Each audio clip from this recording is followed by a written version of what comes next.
주님께 기도하며 나아가도록 하겠습니다. 하나님 아버지, 우리가 이 시간 주님만을 찬양하며 주님만을 예배하기 원합니다. 아버지, 그렇게 아버지 다시 한번 우리가 우리의 시선을 주님께 올려드립니다. 아버지, 주님께 시선을 고정하고 아버지 하나님, 우리가 이 시간 주님의 이름만을 찬양하기 원합니다. 주님의 이름만을 높이기 원합니다 라고 고백하시면서 우리의 시선을 주님께 올려드리며 같이 기도하며 나아가도록 하겠습니다. 주여,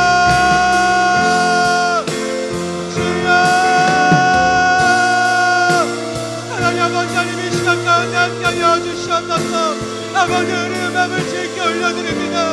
아버지, 우리의 시선을 아버지 주님께 올려드리며 나아갑니다. 아버지, 통치하여 주시옵소서. 아버지, 다스려 주시옵소서. 아버지,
예배합니다.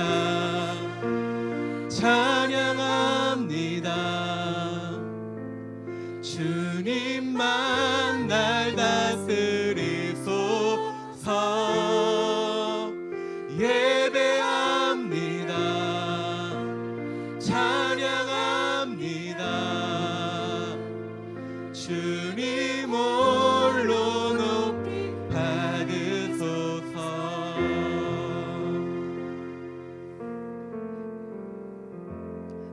하나님 아버지, 우리의 모든 것을 주님께 올려드리며 나아갑니다. 아버지, 주님께서 우리에게 주신 모든 것을 주님께 맡기며 나아갑니다. 그래서 아버지 하나님, 우리를 모든 것을 다스려 주시옵시고 아버지, 우리 주님의 이름만을 찬양하게 하여 주시옵소서. 이 시간 가운데 함께하고 계신 주님의 이름을 찬양합니다. 주님 감사합니다. 예수님의 이름으로 기도드렸습니다. 아멘. 우리 함께 일어나셔서 주님의 이름 찬양하며 나아가도록 하겠습니다.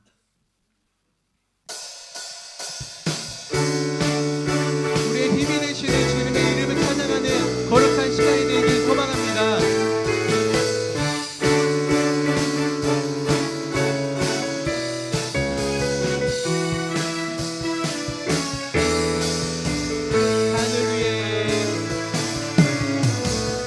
하늘 위에 주님 밖에 내가 사모할 자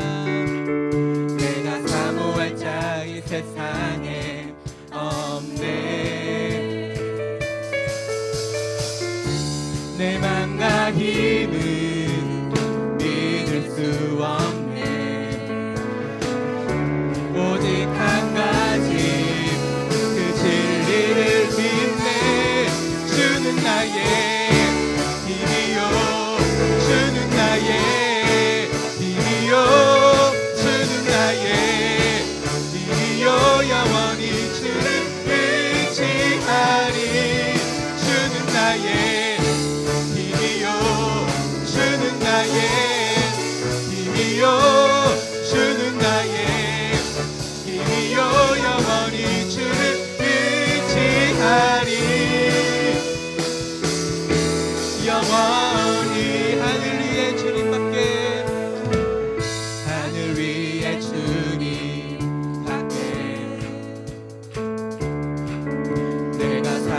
자 이 세상에 없네. 아멘. 내 맘과 힘은 믿을 수 없네. 오직 한 가지 그 진리를 믿네. 주는 나의 힘이요, 주는 나의 힘이요, 주는 나의 영원히 주를 의지하리. 주는 나의 힘이요, 주는 나의 힘이요, 주는 나의 힘이요, 영원히 주를 의지하리. 영원히 찬양하세, 찬양하세, 찬양하세. 함께 소리 높여 찬양 드리세. 찬양하세. 아멘. 찬양하세. 함께 소리 높여 찬양 드리세. 찬양 받기에 합당하신 주님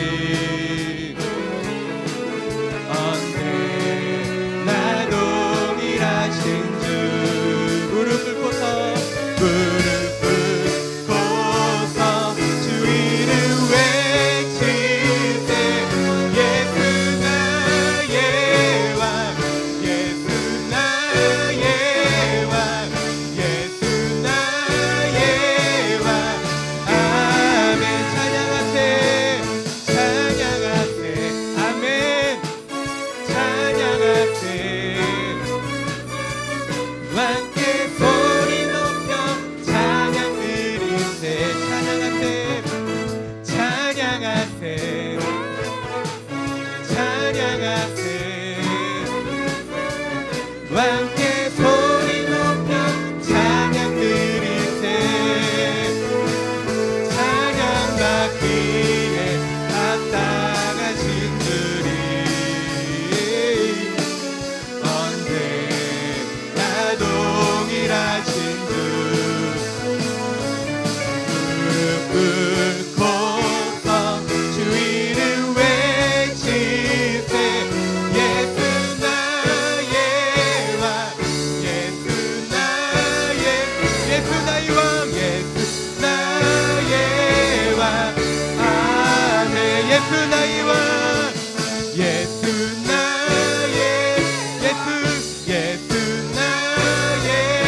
왕 예수 나의 왕 아멘. 우리 왕이신 우리 하나님께 영광의 박수를 올려드리도록 하겠습니다. 아멘.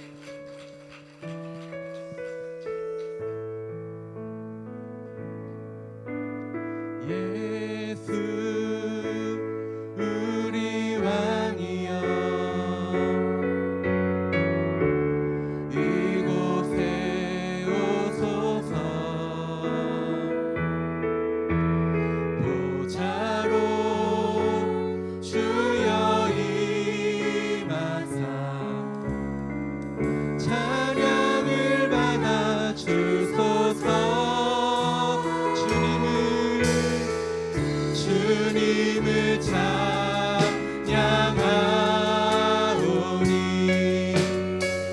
주님을 경배하오니 왕이신 예수여 오셔서 자정하사 다스리소서. 예수 우리 왕이여 우리 왕이여 이곳에 오소서 이곳에 오소서 보좌로 주여 임하사 찬양을 받아 주소서. 주님을 찬양하오니 주님을 경배하오니 왕이신 예수여 오셔서 자정하사 다스리소서. 주님을 찬양하오니 주님을 찬양하오니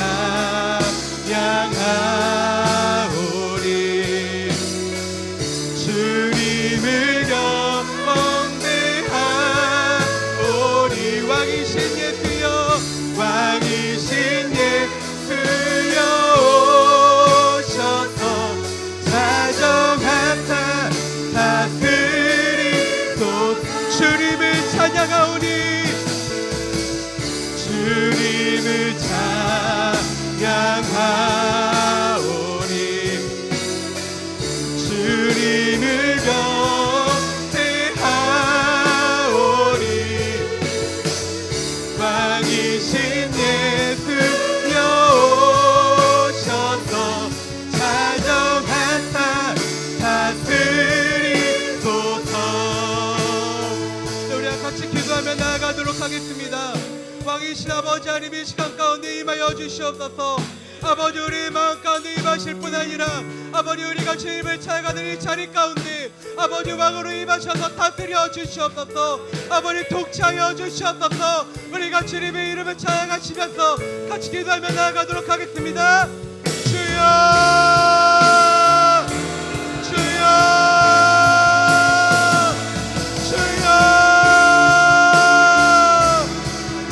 아버지 하나님의 자리 가운데 아버지 하나님 임하여 주시옵소서.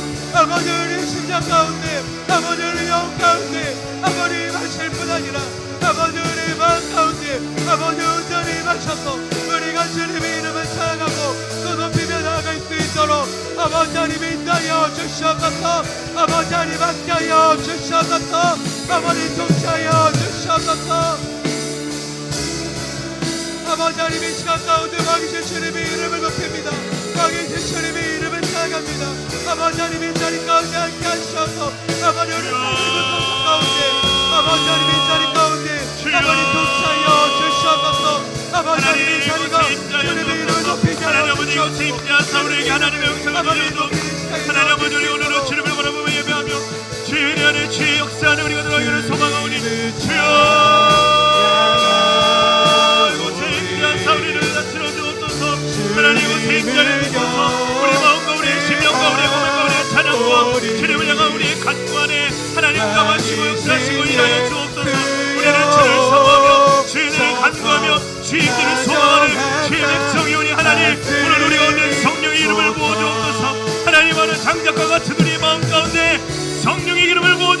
성령의 불을 내려주시고 우리가 뜨겁게 오늘도 주님을 예배하며 찬양하며 주의 말씀과 주의 응령 안에 우리가 오늘은 순종하며 주님께서 원하시고 기뻐하시 주의 백성으로서의 참되고 온전한 삶을 우리가 살게 하여 주옵소서. 하나님 예배를 통해서 우리 하나님과의 무너진 관계가 회복되게 하시고 하나님 우리가 주님 앞에 의인되게 주님 앞에 의롭게 살아갈 수 있도록 하나님 아버지 오늘을 붙잡아 주시고 인도하여 주옵소서. 아버지 하나님 우리에게 주시는 말씀 따라 하나님 아버지 하나님 사랑하여 여러분 하나님 우리 일을 통하여 주의 일과 주님의 역사와 주님의 임재가 이루어지는 소망으로 하나님 말씀하여 주옵소서. 아버지 하나님 사랑하여 여러분 하나님 우리를 주의 안에 하나님 주의 지성소로 하나님의 가장 깊은 곳으로 우리가 그 사람을 인도하여 주옵소서. 하나님 우리를 주의 불로 태워주소서. 우리를 더욱 뜨겁게 태워주소서. 아버지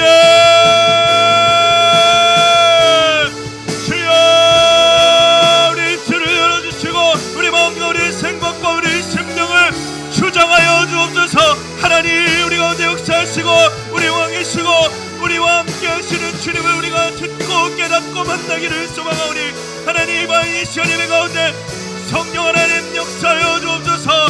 성령 하나님 주의 보혈로 우리를 깨끗하게 우리를 정결케 하시고 하나님 사단의 고발과 하나님 사단의 정죄와 판단 우리를 무너뜨리고 넘어뜨리는 수많은 사단의 방법으로부터 자유케 하소서. 하나님 주의 보혈로 우리를 덮어주소서. 예배할 자격 은혜에 들어갈 자격 주의 지성소로 들어갈 거룩하고 정결한 백성들로 삼아 주옵소서. 아버지 성령님 붙잡아 주소서. 아버지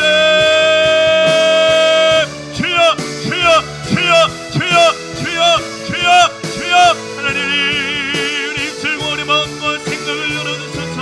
주님께로 고정되기를 소망합니다. 주께로 고정되기를 소망합니다. 아버지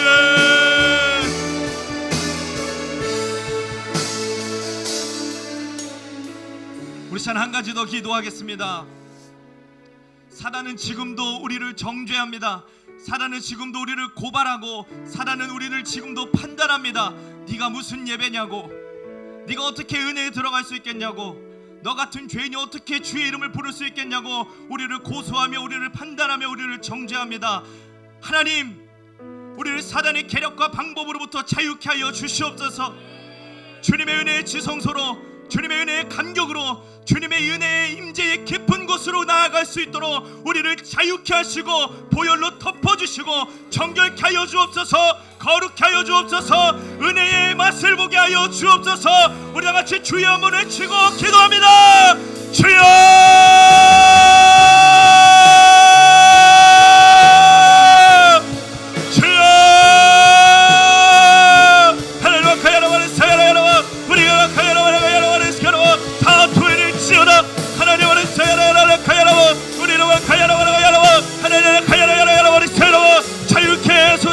자유케 하소서. 하나님 사단의 계략과 방법으로부터 놓여 자유케 하옵소서. 하나님 우리를 넘어뜨리며 정죄하며 판단하며 은혜 안으로 들어갈 수 없게 우리를 올가매는 우리를 무너뜨리라는 사단의 정죄와 고소 앞에 하나님 예수 이름으로 자유케 하시고 성령으로 거룩케 하소서.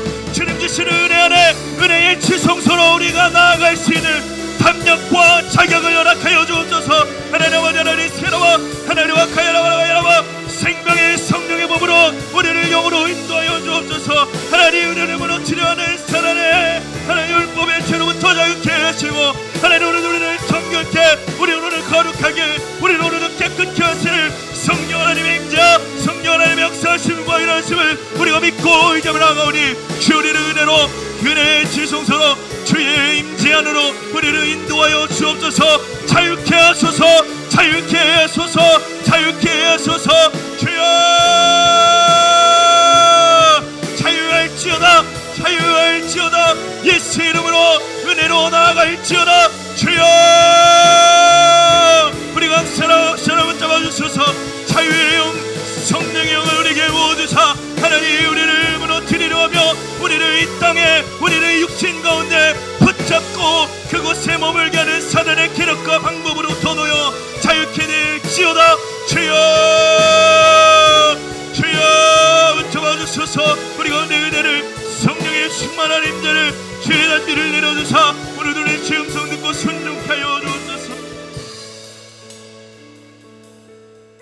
살아계신 하나님, 우리가 주의 은혜 안으로, 은혜의 지성소 깊은 곳으로 들어가길 원하는데 사단은 지금도 우리를 정죄합니다. 판단합니다. 고소합니다. 은혜 받을 자격 없다고, 죄인이라고, 더럽다고, 추악하다고 우리를 영으로 나아가지 못하게 육신에 묶어두려 합니다. 하나님, 이 사단의 악한 추악한 계략과 방법으로부터 성령으로 말미암아 자유케 하여 주시옵소서. 은혜의 깊은 곳으로 나아갈 수 있는 거룩함과 담력을 허락하여 주시옵소서. 주의 보혈로 우리 각 사람을 덮어주사 주님의 은혜 안으로, 은혜의 깊은 곳으로, 임재의 깊은 곳으로, 은혜의 지성소로 우리 각 사람을 인도하여 주시옵소서. 그래 하나님, 이 시간을 통하여서 우리가 육신에 묶여있는 것이 아니라 영으로 자유케 될 놀라운 은혜와 감격을 우리 가운데 허락하여 주시옵소서. 생명의 성령의 법을 허락하여 주시옵소서. 오늘도 우리가 주님의 은혜 가운데, 주님의 말씀 가운데, 성령의 충만한 가운데 나아가기를 소망하오니 간구하며 소망하는 자들 외면치 마시고 인도하시고 이끌어 주시옵소서. 감사하며 예수 그리스도의 이름으로 기도합니다. 아멘. 우리 말씀 보겠습니다. 말씀은 아모스 5장 21절에서 26절입니다.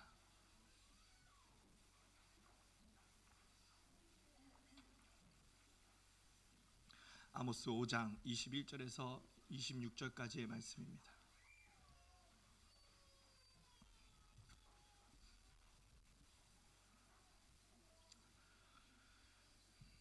우리 한 절씩 교독하겠습니다. 아모스 5장 21절에서 26절. 내가 너희 절기들을 미워하여 멸시하며 너희 성회들을 기뻐하지 아니하나니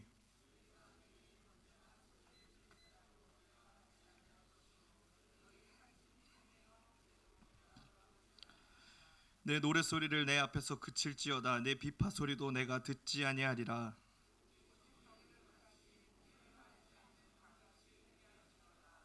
이스라엘 족속아, 너희가 40년 동안 광야에서 희생과 소제물을 내게 드렸느냐? 너희가 너희 왕 식굿과 기운과 너희 우상들과 너희가 너희를 위하여 만든 신들의 별 형상을 지고 가리라. 아멘. 할렐루야. 오늘 예배 가운데 나오신 여러분들 한 분 한 분 환영하고 축복합니다. 우리 계속해서 소예언서들 살펴보고 있는 가운데 오늘 세 번째 아모스 선지자에 대해서, 또 아모스서에 대해서 우리가 함께 살펴보고 은혜 나누려고 합니다. 아모스 선지자, 우리에게 익숙한 선지자는 아니지만 또 그가 활동한 시기가 그렇게 길고 방대했던 선지자도 아니지만 아모스 하면 우리가 가장 익숙하게 알고 있는 성경 구절 한 절이 있습니다. 그것이 오늘 우리가 함께 읽어봤던 5장 24절의 말씀이죠. 우리 5장 24절을 한 번 더 다 같이 읽어보겠습니다. 시작. 오직 정의를 물같이 공의를 마르지 않는 강같이 흐르게 할지어다. 아멘. 할렐루야. 이 구절 한 번쯤은 다 들어보셨을 거라고 생각합니다. 정의를 물같이 공의를 마르지 않는 강같이 흐르게 할지어다. 공의와 정의가 물처럼 마르지 않는 강처럼 흐른다는 내용인데요. 이게 무슨 내용인지 사실 좀 헷갈리고 어렵습니다. 공의라는 단어도 정의라는 단어도 물처럼 마르지 않는 강처럼 흐른다는 표현도 어떤 의미인지 우리가 구체적으로 생각해 보지 않는다면 생소하고 어려운 그런 성경 구절이라고 생각이 됩니다. 그래서 오늘 아모스에 대해서 살펴보기 전에 아모스서의 9장에 이르는 이 내용 중에 가장 핵심 구절 5장 24절, 이것이 어떤 의미를 가지고 있는지를 먼저 살펴보고 아모스에 대한 내용들을 좀 계속해서 은혜 나누려고 합니다. 여기 나와 있는 5장 24절의 정의와 공의가 무슨 의미인지를 우리가 명확히 알아야 이 내용이, 그리고 아모스서 전체가 이해가 될 수 있습니다. 공의와 정의가 무슨 뜻일까요? 공의와 정의하면 우리는 어떤 정치적인 용어, 그렇게 사회적인 용어라고 우리가 이해하기 쉽습니다. 그리고 공의와 정의를 각각 나누어서 이것은 이런 내용, 또 저것은 저런 의미를 가지고 있다, 우리가 이렇게 생각하기 쉬운데요. 사실 공의와 정의를 각각 따로 이렇게 엄격하게 구분할 필요는 없습니다.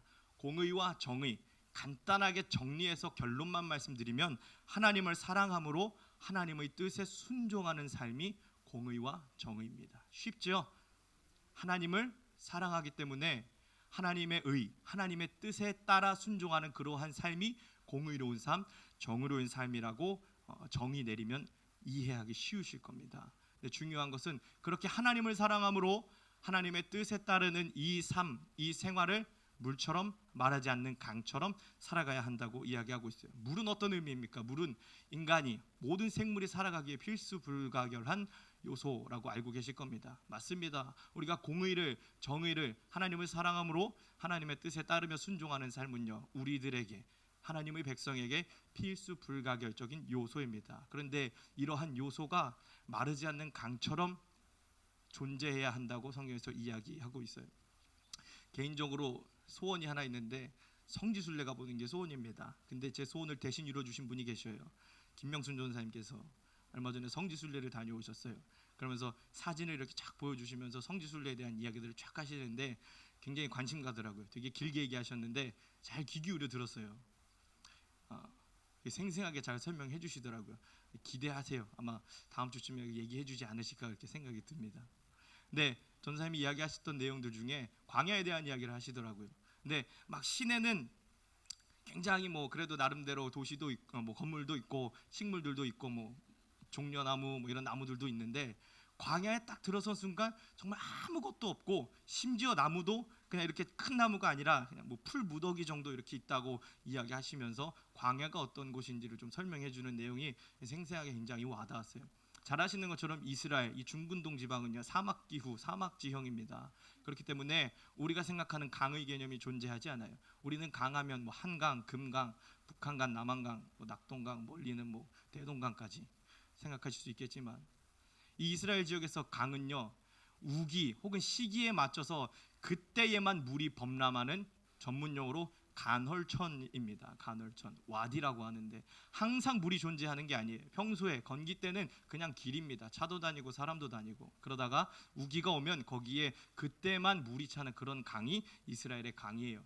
그런 개념 하에 마르지 않는 강처럼 정의와 공의가 흐르게 하라는 것은 그렇게 간헐적으로 때에 따라서 상황에 맞게 하나님 뜻에 순종하는 것이 아니라 매 순간 끊임없이 연속적으로 지속적으로 하나님의 뜻을 따르며 순종하는 삶을 살라고 아모스 선지자가 선포하고 있는 겁니다. 근데 여기 나와 있는 이 강은 그냥 한강, 뭐 남한강, 북한강 이런 게 아니라 범람하는 강이에요.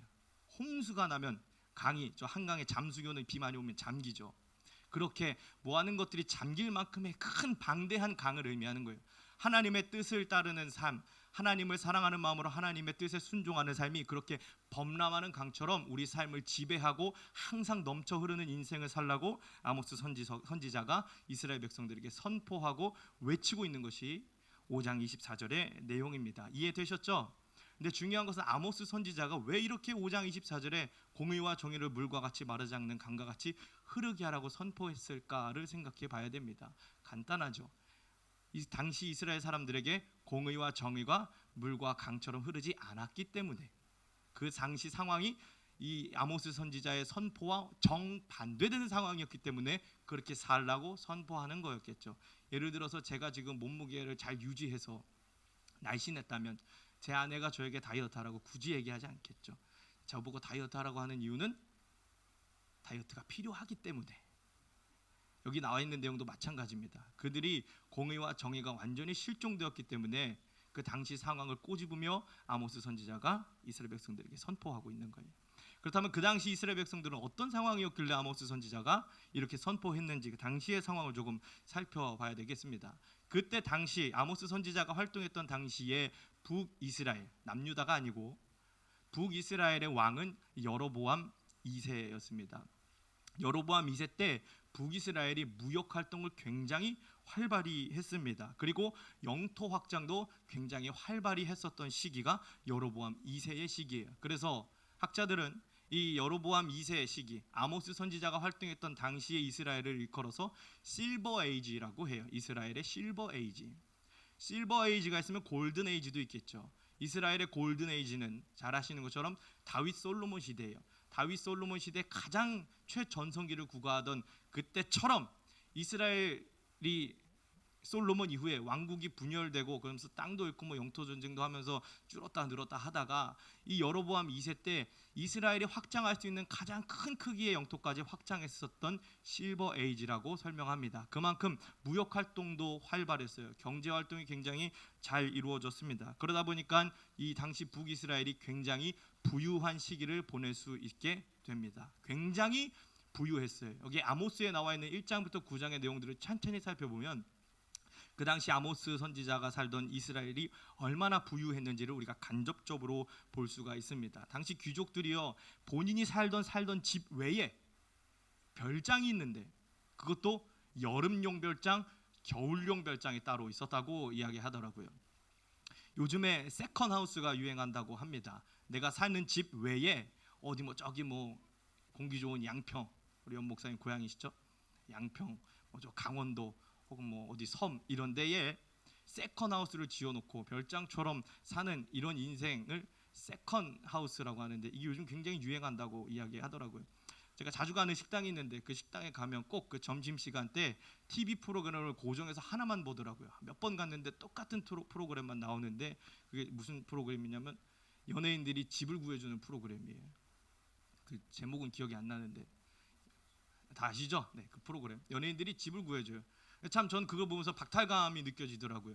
거기 제가 개인적으로 이렇게 한강 보이는 이런 집에서 한번 살아보는 게 꿈인데 대단한 꿈이죠.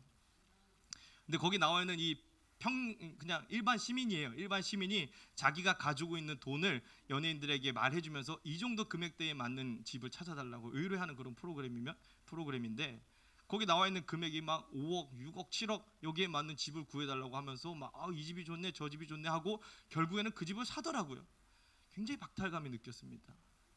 저는 집이 없거든요. 다행히 우리 교회에서 감사하게 사택을 주셨지만 제 명의로 된 집은 없어요. 5억, 6억이 아니라 5천 원도 없어요.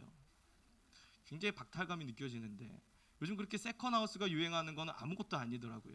여기 당시 이 아모스 선지자가 살던 시대에 여름궁, 겨울궁이 있고 그리고 그 안에 상하 장식을 해놨다고 이야기합니다. 상하가 뭔지 아시죠? 코끼리 이 상하. 근데 그때 당시에 이 고고학자들이 여로보암 2세가 활동했던 주전 8세기 그때 당시를 발굴해 봤더니 그 궁이 있었던 자리에서 상하가 500개 정도가 발견됐다고 해요. 상하 500개면 적어도 코끼리가 최소 250마리를 잡은 거겠죠, 그렇죠? 코끼리 한 마리가 뭐 계산하면은 뭐 이건 일로 말할 수 없겠죠. 그러니까 집집마다 여름궁도 있고 겨울궁도 있는데 그 집 안에 코끼리 잡아서 상하 장식 해놨다는 거예요. 상하 장식하니까 별로 와닿지 않으시죠? 저는 이게 요즘에 와서 어떤 의미일까 좀 고민을 해봤는데요. 저희 그 요즘 집들에 들어가면은 그거 아시죠? 기가진이라는 거 혹시 아세요? 그냥 이렇게 앉아 있다가 기가진이 그러면 스피커가 대답을 합니다. 네, 말씀하세요. 그럼 TV 켜. 그럼 TV도 켜주고 뭐 그런 최첨단 기계가 저희 집에 있습니다. 공짜로 바꿔주더라고요. 공짜로. 근데 그 되게 신기해요. 이렇게 아침에 일어나서 뭐 기가진이 음악 좀 찬양 뭐 은혜로운 찬양 틀어줘. 그럼 은혜로운 찬양 틀어줘요. 신나는 찬양 틀어줘. 그럼 신나는 찬양 틀어줘요. 뭐 재즈 틀어줘. 그럼 재즈도 틀어줘요. 굉장히 똑똑합니다. 근데 이게 더 발전하면 더 이렇게 부자들은 그걸 어느 정도까지 이용하냐면 집에 불도 껐다 켜고 내가 집에 들어오기 전에 보일러도 켜놓고 뭐 에어컨도 켜놓고 요즘 뭐 그렇게 사는 사람들도 있다고 해요. 아마 그런 정도의 수준이 아닐까 싶어요. 온 집안에 최첨단 IT 기기를 둘러놓은 정도의 집이라고 생각하면 걸맞지 않을까라고 생각이 듭니다. 그 당시 사람들이 그렇게 부유하게 살았어요. 세컨하우스 지어놓고 그 안에 기가진이 뺨치는 여러 가지 좋은 기계들을 구비해놓고 살았던 아주 부유한 시대였다고 우리가 생각하면 참 이해가 될 것 같아요. 그때 당시 얼마나 부유했는지를 조금 더 구체적으로 그리고 핵심적으로 알려주는 성경 구절이 있습니다. 한번 찾아볼까요? 6장 4절에서 6절입니다. 화면이 있으니까 같이 보시죠. 6장 4절에서 6절 한번 읽어보겠습니다. 시작.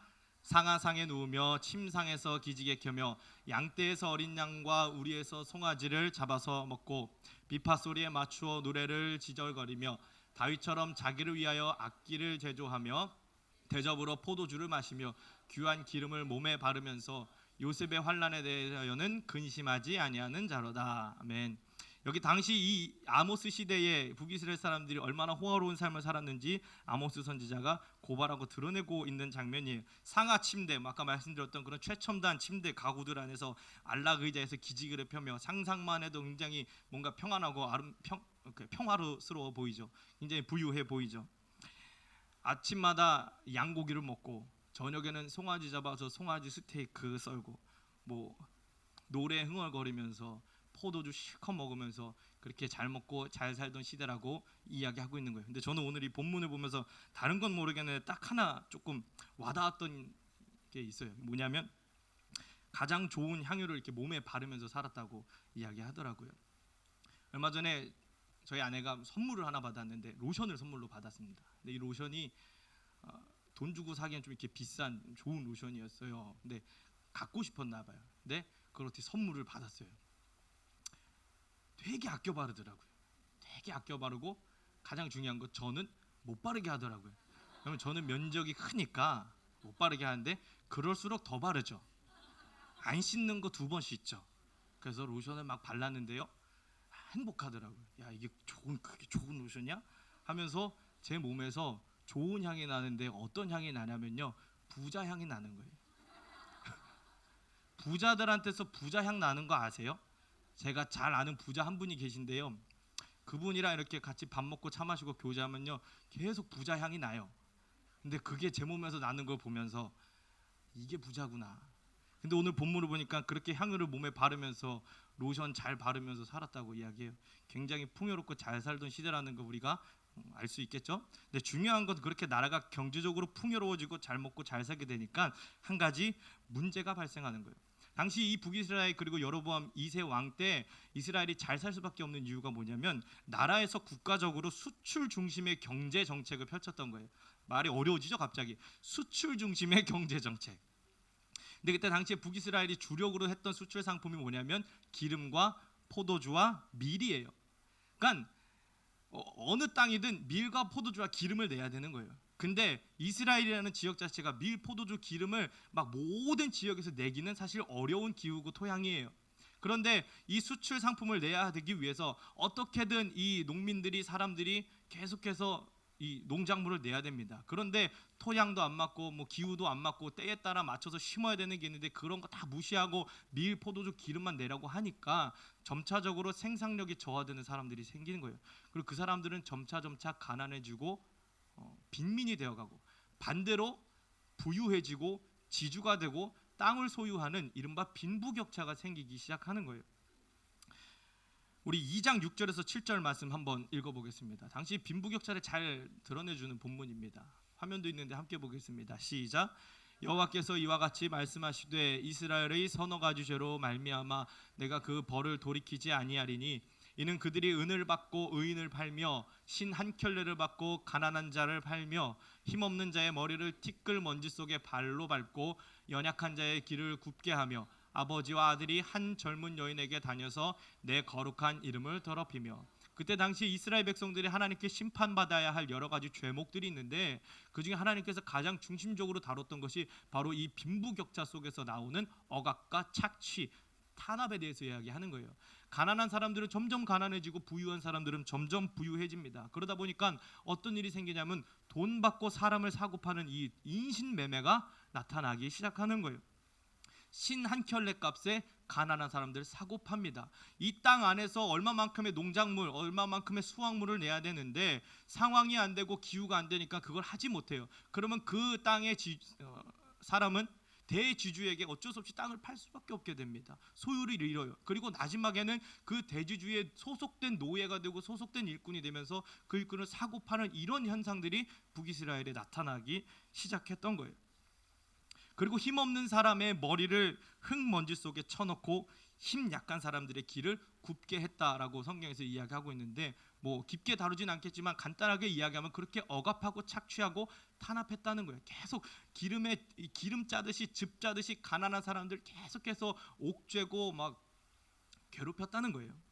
그리고 이런 문제뿐만 아니라 당시 이스라엘에는요 사법적인 문제도 좀 있었습니다. 5장 12절 한번 읽어보겠습니다. 5장 12절입니다. 시작. 너희의 허물이 많고 뇌물을 받고 성문에서 가난한 자를 억울하게 하는 자도다. 법에 관련된 사람들이 정의롭고 공의롭게 이렇게 심판을 내려야 되는데 가난한 사람들은 억울하게 하는 거예요. 왜? 부유한 사람들 도와줘야 되니까. 법적으로 보면은 가난한 사람들이 이길 것도 돈 더 주는 사람들에게 승소하게 해주는 이런 일들이 일어나는 거예요. 요즘 뭐 검찰개혁 이야기하지만 진짜 검찰개혁 해야 될 때는 이 당시 시대였던 거죠. 이렇게 사람을 사고 파는 행위, 돈 때문에 한 개인이 한 영혼이 누군가의 노예가 되는 상황들이, 더 나아가서 약자들이 억압받고 탄압당하고 착취당하는 상황들이 이스라엘에서 계속 발생하고 있는 거예요. 근데 중요한 것은 이러한 사회적 약자들이 착취당하고 억압받고 탄압받는 이러한 상황이 아모스 선지자가 이야기한 공의와 정의와 무슨 관련이 있냐는 걸 우리가 알아야 됩니다. 그렇게 사람들이 탄압당하고 착취당하고 억압받는 이 사회 현상이 아모스 선지자가 이야기하는 공의, 정의와 무슨 연관이 있는지를 알아야 한다는 거예요. 내용이 이해되시죠? 네. 아까 말씀드렸던 것처럼 공의와 정의는 무엇입니까? 하나님을 사랑하기 때문에 하나님의 뜻에 따르고 순종하는 것을 공의와 정의라고 이야기해요. 그렇다면 하나님이 하나님의 백성들에게, 하나님의 사람들에게 요구하는 뜻과 의는 무엇일까요? 굉장히 복잡할 거라고 생각합니다. 그리고 굉장히 대단할 거라고 생각해요. 어마어마한 요구일 거라고 생각합니다.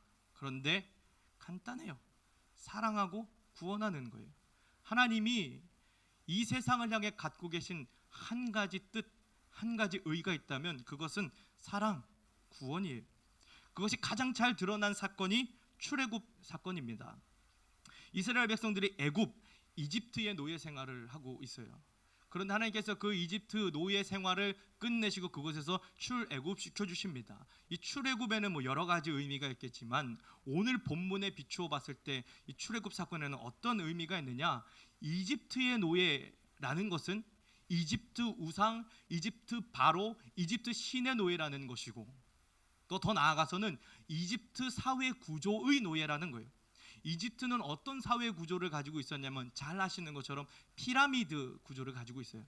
바로 왕을 중심으로 피라미드 구조를 가지고 있는 것이 이집트의 사회 구조입니다. 그러니까 바로를 중심으로 노예들이 존재하던 그 당시 사회가 이집트 사회고, 하나님은 이 이스라엘 백성들을 그러한 이집트의 왕과 이집트의 신과 이집트의 이 피라미드적 사회 구조로부터 이스라엘 백성들을 구원하고자 하셨던 거예요. 그래서 하나님이 어떻게 하셨습니까? 그렇게 이스라엘 백성들을 애굽에서 구원해 내시고 가나안이라는 땅을 주신 후에 그 땅을 공평하게 분배하셔요. 12지파에 맞춰서 공평하게 분배하십니다. 왕이 더 갖고 귀족이 더 갖고 어떤 지파가 더 갖고 어떤 지파는 덜 갖는 빈부의 격차 없는 공평하고 정의로운 땅 분배를 하나님이 하시고, 바로 어떤 왕, 어떠한 누군가에 의한 한 개인에 의한 통치가 아니라 하나님에 의한 통치를 받는 민족으로 이스라엘 백성들을 출애굽 구원해 주신 거예요. 하나님의 백성은 누구나 자유로운 땅에서 자유로운 사람일 수 있어야 한다는 것이 하나님의 사랑, 하나님의 공평함의 원리예요. 하나님의 백성은 누구나 자유로운 땅에서 자유로운 사람으로 살아가야 한다는 것이 하나님의 사랑과 공평의 원칙입니다. 그것이 에덴 동산에서 아담과 하와의 삶이고 모습이었죠. 이 공평함을, 이 하나님의 사랑을, 이 하나님의 개념을 잘 나타내고 있는 것이 우리가 레위기 25장에서 보는 뭐 희년제도나 고엘제도이지 않습니까? 희년이 되면 노예들을 다 다시 자유롭게 해줘야 돼요. 내가 빼앗겼던 소유지들을 다시 돌려받아야 해요. 고엘제도는 무엇입니까? 우리 가족 중에 누군가가 돈이 없어서 아까처럼 누군가에게 팔려가고 노예가 될 상황이 되면 내가 가지고 있는 돈으로 우리 가족들을 좀 도와줘야 되는 게, 이것이 고엘제도예요. 무슨 의미입니까? 하나님의 사랑으로 누군가가 누군가에 의해 노예가 되고 불공정한 인생을 살아가는 것이 아니라 하나님의 사랑 안에 모두가 공평한 사람, 자유로운 사람이 되어야 한다는 이 사랑, 하나님의 공평, 하나님의 정의가 기반에 된 그러한 장치가 희년과 고엘입니다. 좀 어려우시죠 오늘? 근데 잘 듣고 계신 것 같아요. 굉장히 수준 있으시대. 그런데 지금 이스라엘 백성들, 많은 특별히 귀족들 계층을 중심으로 이 하나님의 공의, 하나님의 사랑, 하나님의 정의, 하나님의 공평함, 하나님의 이 뜻, 하나님의 의에는 전혀 관심이 없는 거예요. 오직 그때 당시의 귀족들, 사회의 어떤 기득권층에게는 무엇만이 관심이었느냐?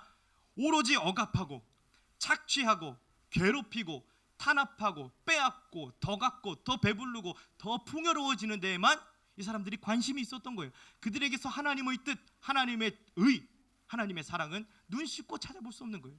그러면 그 당시 이 귀족들의, 그 사람들의 이 억압과 착취, 이 탄압의 이면에는 도대체 무엇이 있었길래 그렇게 행동했는가 좀 살펴봐야겠죠.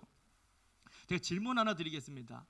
이 세상에서 가장 큰 종교가 뭐라고 생각하세요?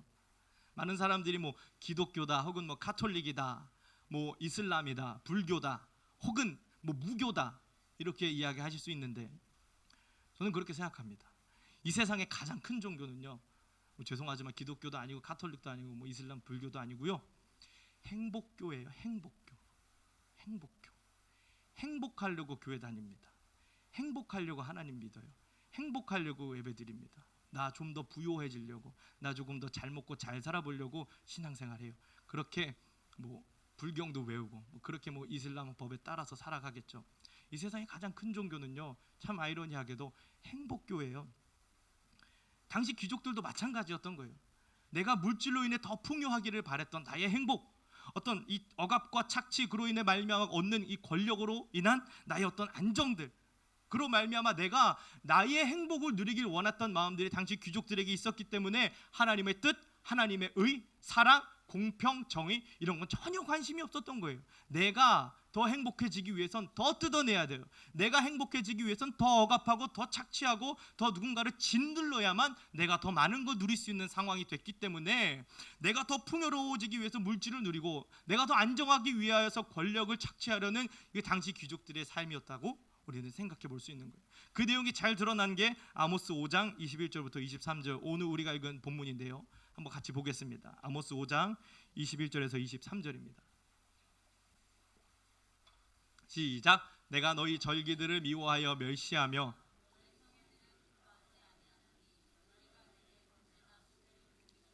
내가 받지 아니할 것이요 너희의 살찐 희생의 화목제도 내가 돌아보지 아니하리라.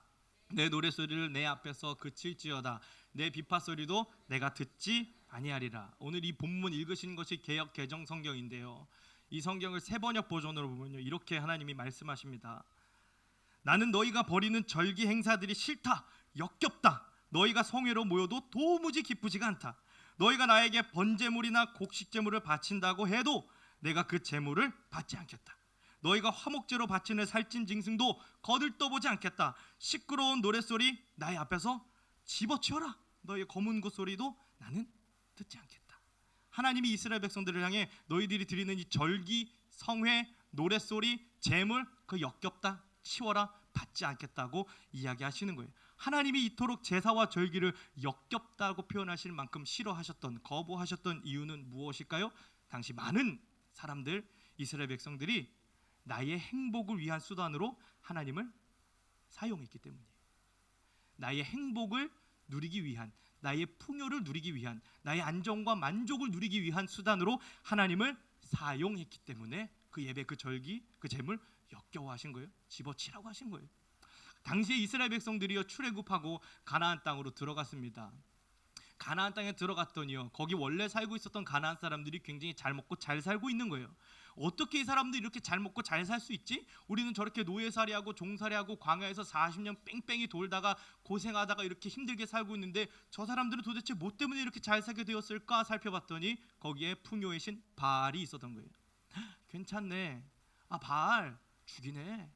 바알을 섬기면 우리도 가나안처럼 잘 먹고 잘 살 수 있게 되는구나 라고 생각하면서 자연히 바알을 섬기기로 결정합니다. 그러나 동시에 우리의 신인 이 야훼, 여호와도 놓칠 수가 없는 거예요. 그러니까 바알도 섬기고 여호와도 섬기는 이른바 혼합 종교, 우상 숭배가 이스라엘 백성들에게 드러나고 나타나기 시작한 거예요. 이때 당시가 여로보암 2세라고 말씀드렸습니다. 주전 8세기인데요. 그때 당시 고고학자들이 발굴해 봤더니 어떤 비문 같은데 뭐라고 표현되어 있냐면요, 바알의 아내가 아시는 것처럼 아세라입니다. 근데 어떤 비문을 봤더니요, 여호와의 아내 아세라 뭐 어쩌고 저쩌고 이런 내용이 나와 있는 거예요. 그러니까 바알의 자리에 여호와를 갖다 껴맞춘 거예요. 혼합 종교예요. 그냥 귀에 걸면 귀걸이, 코에 걸면 코걸이 마냥 그렇게 하나님을 자기 멋대로 입맛에 맞게 내 행복과 내 풍요와 내 만족에 맞게 하나님을 각색하고 자기 입맛대로 하나님을 섬기고 신앙했던 것이 그때 당시에 이스라엘 백성들의 예배고 절기고 제사였던 거예요. 하나님 입장에서 당연히 역겹고 냄새나고 집어치울 수밖에 없는 대상이었겠죠. 그래서 하나님이요, 우리 4장 4절 그리고 5장 5절 내용 한번 같이 읽어보겠습니다. 그래서 하나님은 어떻게 하셨냐면요, 4장 4절입니다. 시작. 너희는 베델에 가서 범죄하며 길갈에 가서 죄를 더하며 아침마다 너희 희생을 3일마다 너희 11조를 드리며 베델을 찾지 말며, 이거 이제 5장 5절까지 이어지는 겁니다. 베델을 찾지 말며 길갈로 들어가지 말며 브엘세바로도 나아가지 말라. 길갈은 반드시 사로잡히겠고 베델은 비참하게 될 것임이라 하셨나니. 하나님께서 베델, 길갈, 브엘세바에 대해서 각각 그들의 죄악, 그곳 그 성소의 그런 타락상에 대해서 역설하고 계시는 것이 4장 4절, 5장 5절이에요. 길갈, 베델, 브엘세바 각각 어떤 곳입니까? 이스라엘의 이 역사에 있어서 성소예요. 그 이스라엘의 지도자들, 그들의 조상들이 하나님을 만나고 하나님의 음성을 들었던 중요한 장소들입니다. 그래서 그곳이 분열한 이후에 예배 처소가 되었는데 그 베델 예배 처소, 그 길갈, 브엘세바가 타락했다는 거예요. 거기 가서 죄나 지으라고 하는 거예요. 그리고 한편으로는 거기 제발 좀 가지 말라고, 아니 하나님 입장에서는 거기 오지 말라고, 가지 말라고 이스라엘 백성들이 그렇게 이야기하고 계신 장면이 우리가 읽은 4장 4절, 5장 5절이에요. 이스라엘 백성들이요, 예배는 드리지만 하나님을 섬기고 하나님을 찬양하고 하나님께 제사는 드리지만 그 이면에 하나님의 뜻에 순종하고 하나님을 따르고자 하는 마음보다 그 하나님을 통해, 혹은 하나님을 가장한 그 바알을 통해, 아니면 바알을 가장한 하나님을 통해 내가 더 풍요로워지고 내가 더 안정을 누리고 내가 더 행복하게 원했던 마음이 그들의 이면에 있었던 거예요. 그러니까 그 제사, 그 베델, 그 길갈, 그 성소도 더러워지는 거고 제사, 어떤 절기 아무 의미가 없이 오히려 역겨운 것으로 전락해버릴 수밖에 없었던 거예요. 여기서 우리는 한 가지 중요한 사실에 대해서 생각해 봐야 합니다. 예배보다 더 중요한 것은 예배자예요.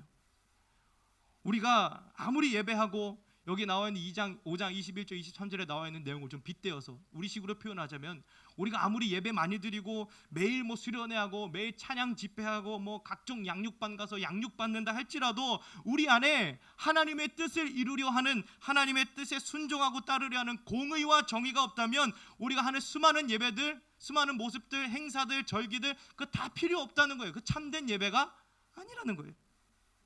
하나님의 뜻은 무엇입니까? 다시 한번 말하지만 하나님의 뜻, 하나님의 의는 사랑하는 것, 그 사랑으로 공평하게 살아가는 것, 사랑이 하나님의 뜻이에요.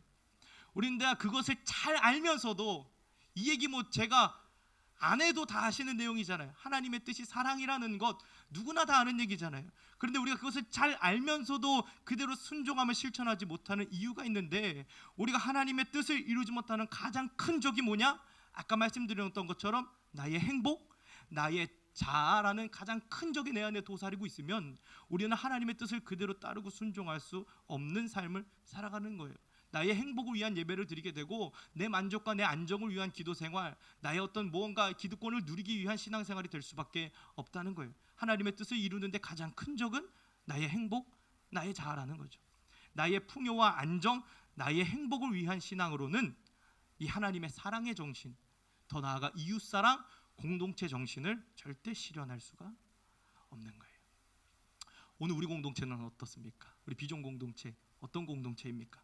나의 만족과 나의 안정이 중요한 만큼 누군가의 아픔과 상처 얼마나 돌아보고 싸매어주고 계신지 자문해 보셨으면 좋겠습니다. 내 행복 중요하죠. 내 안정 중요합니다. 내가 평안하게 잘 사는 것 중요해요. 그게 중요한 만큼 우리 안에 얼마나 즐거워하는 자들과 함께 즐거워하고 우는 자들과 함께 울고 있는지를 우리가 오늘 좀 돌아보자는 거죠. 로마서 12장 특별히 9절 이하의 내용들을 보시면 우리 보면 산제사로 하나님이 기뻐하실 만한 하나님의 뜻을 구별한 산제사로 드리라고 이야기한 후에 바울 사도는 공동체 정신에 대해서 이야기해요.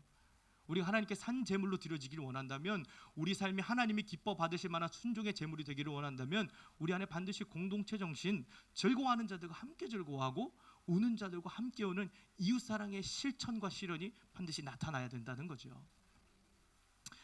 저는 오늘 이 본문을 보면서 당연히 누구나 그러시겠지만 제 스스로를 돌아봅니다. 목사라는 자리에 서 있어요. 근데 오늘 이 본문을 마주하면서 살펴본 목사 최연의 모습이 참 역겹더라고요.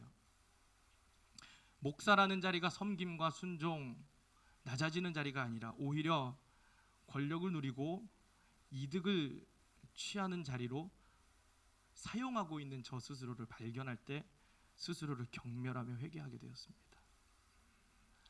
목사지만 하나님을 사랑하는 마음으로 영혼 하나하나를 귀하게 여기고 그들과 함께 즐거워하고 함께 오늘 삶을 살지 못했던 나 스스로의 나약함과 죄악됨을 발견하게 됩니다. 여러분들은 어떠십니까? 장로님들은 장로의 자리에서, 권사님들은 권사의 자리에서, 집사, 교사, 성가대 수많은 자기의 이름표 안에 내가 얼마나 그것으로 인하여 기득을 누리고 이득을 누리고 유익을 누리면서 살아왔는지 좀 돌아보는 계기가 될 수 있기를 소망합니다. 무거운 이야기죠. 무거운 이야기를 할지라도 필요한 이야기입니다. 교회 안에서 내 이득을 누리기 위해 내가 더 교회 안에서 안정된 자리와 안정된 신앙생활을 하기 위해 누군가를 깎아내리거나 정죄하거나 혹은 뒷이야기를 하지는 않았는지도 우리가 돌아봐야 되지 않겠습니까? 저부터도 자유롭지 못한 이야기고 우리 모두에게 해당되는 이야기가 되지 않을까 싶습니다. 나를 사랑하는 마음으로 나의 행복을 추구하는 신앙이 아니라 하나님을 사랑하는 마음으로 하나님의 뜻, 하나님의 의, 사랑을 실천하는 삶을 사시는 여러분 되기를 소망합니다. 그것이 공의로운 삶, 그것이 정의로운 삶, 그것이 하나님이 기뻐하는 삶입니다. 마지막 이거 하나만 좀 우리가 짚어볼까요? 그렇다면 나의 행복보다 하나님의 뜻에 순종하는 삶, 이것 역시 알죠? 쉽죠? 이 말은 쉽습니다. 근데 그 삶이 어떻게 가능할지 우리 그것만 좀 살펴보고 말씀을 마치려고 합니다. 우리가 5장 24절의 내용이 정의와 공의를 물과 강같이 흐르게 하라고 이야기했고, 그 24절 바로 이후에 25절 26절에 아모스가 무엇을 이야기하는지 좀 살펴보겠습니다. 25절 26절입니다. 시작. 이스라엘 족속아, 너희가 40년 동안 광야에서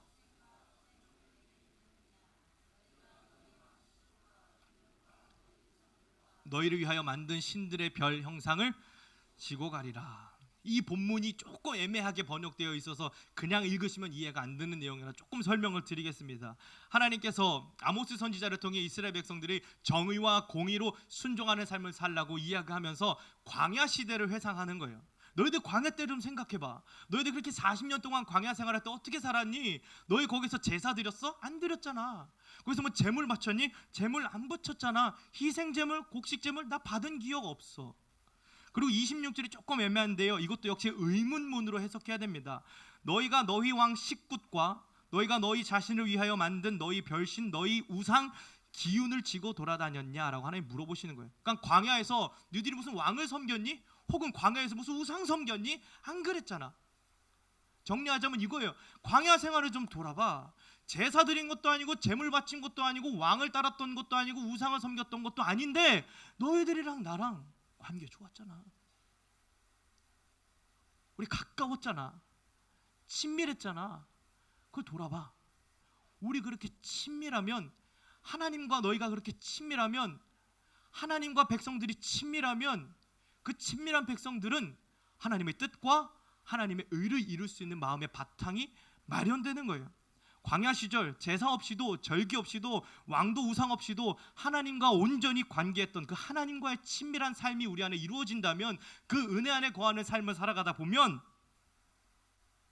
나의 행복과 나의 만족과 나의 유익보다 나의 친밀한 하나님, 나의 왕이시고 나를 이끄시고 나의 주인 되신 하나님이 원하시는 삶을 따르고 추구하는 은혜 가운데 사는 삶이 가능해진다는 거예요. 오늘 말씀의 제목이요, 나와 나의 교제입니다. 우리 신앙생활 한번 돌아보시면 어떻습니까? 내가 하나님과 교제하고 있습니까? 아니면 많은 시간 나 스스로와 교제하고 계셨습니까? 나와 나의 교제에 머문다면 우리는 여전히 나의 행복에 갇혀서 하나님의 정의와 공의를 행하지 못하는, 하나님이 역겨워하시는 예배자, 하나님이 역겨워하시는, 하나님이 거부하시는 백성이 될지도 모릅니다. 이제 우리는 반드시 나와 나의 교제에서 벗어나서 광야에서 이스라엘 백성들이 하나님과 친밀하게 교제했던 그 시대처럼 나와 하나님과 친밀하게 교제하는 삶으로 말미암아 하나님의 뜻, 정의와 공의, 사랑을, 이웃사랑을 실천하고 드러내는 하나님의 참된 백성, 하나님의 기뻐하시는 백성들 되기를 소망합니다. 할렐루야. 그렇게 사실 수 있으시죠? 어렵지만 하나님과 친밀하면 가능합니다. 하나님과 친밀하면, 하나님과 가까워지면, 하나님과 교제하면 그거 가능합니다. 내 뜻보다 하나님의 뜻이 더 가능해지는 삶, 나의 의보다 하나님의 의가 이루어지길 원하는 삶을 살아가시는 저와 여러분 되기를 소망합니다. 기도하겠습니다.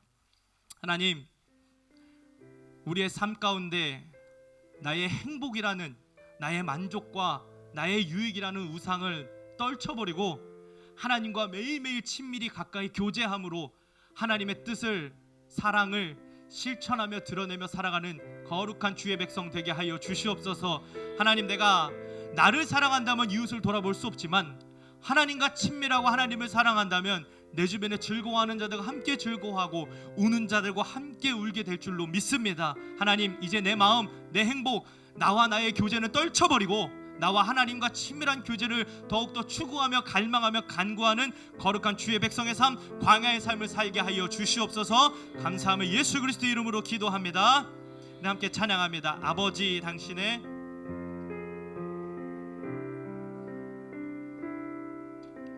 당신의 마음이 있는, 우리 두 손 한번 가슴에 모으고 찬양할까요? 나의 마음이 있기를 원해요. 아버지, 당신의 눈물이 고인 곳에 나의 눈물이 고이길 원해요. 아멘. 아버지, 당신이 바라보는 영혼에게 나의 두 눈이 향하길 원해요.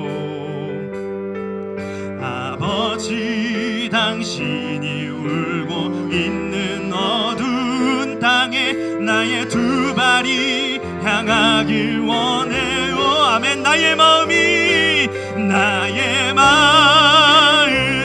아버지의 마음 알아. 내 모든 뜻 아버지의 뜻이 될 수 있기를 나의 온 몸이 아버지의 마음 알아. 내 모든 삶 당신의 삶 돼. 나의 마음이 아버지의 마음 알아. 내 모든 뜻 아버지의 뜻이 될 수 있기를 나의 온 몸이 아버지의 마음 알아. 내 모든 삶 당신, 우리 두 손을 들고 한 번 더 간절히 고백합니다. 나의 마음이 아버지의 마음, 내 모든 뜻이 아버지의 뜻이 되기를 소망합니다. 뜻이 될 수 있으면 나의 온 몸이 아버지의 마음 알아. 내 모든 삶 당신의 삶. 우리 함께 기도하며 나아갈 때, 하나님, 나의 행복을 버리고 하나님과 친밀히 교제함으로 하나님의 뜻을 이루며 사랑하며 삶을 살아가는 내가 되게 하여 주시옵소서. 나의 삶에 하나님의 뜻이 이루어지기를 소망한다고 우리 같이 주여 한번 외치고 통성으로 기도합니다. 주여.